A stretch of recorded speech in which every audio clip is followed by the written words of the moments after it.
আপনারা জানেন এই নদিয়া জেলার দিকে কেউ আগে ফিরেও তাকাতো না রাজনীতি করা ছাড়া। আমরা আসার পর নদিয়া জেলায় ৯৫টা স্কিম তৈরি করেছি সারা পশ্চিম বাংলায়, যার সব সুযোগ আপনারা পান। এছাড়াও কল্যাণীতে আমরা 3টে ইন্ডাস্ট্রিয়াল পার্ক করেছি।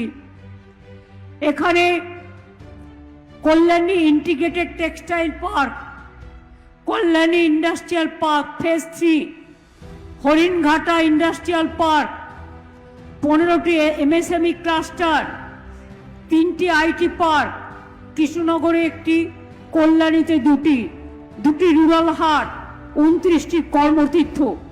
আর হস্তশিল্পে নদিয়া জেলা তো গৌরব।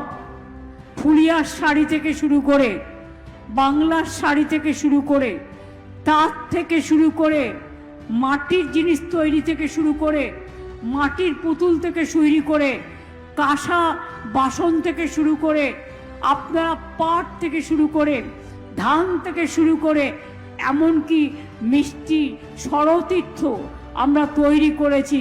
ফ্লিপকার্ট হরিণঘাটায় হাব তৈরি করছে, সেখানেও প্রায় 10,000 মানুষের কর্মসংস্থান হবে, বিরাট হচ্ছে।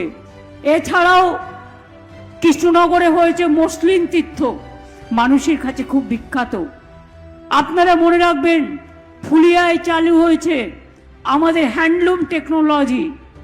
এছাড়াও কৃষ্ণনগরের সরভাজা সরপুরিয়াকে সারা পৃথিবীতে আমরা পৌঁছে দেবার জন্য ষড়তীর্থ তৈরি করেছি।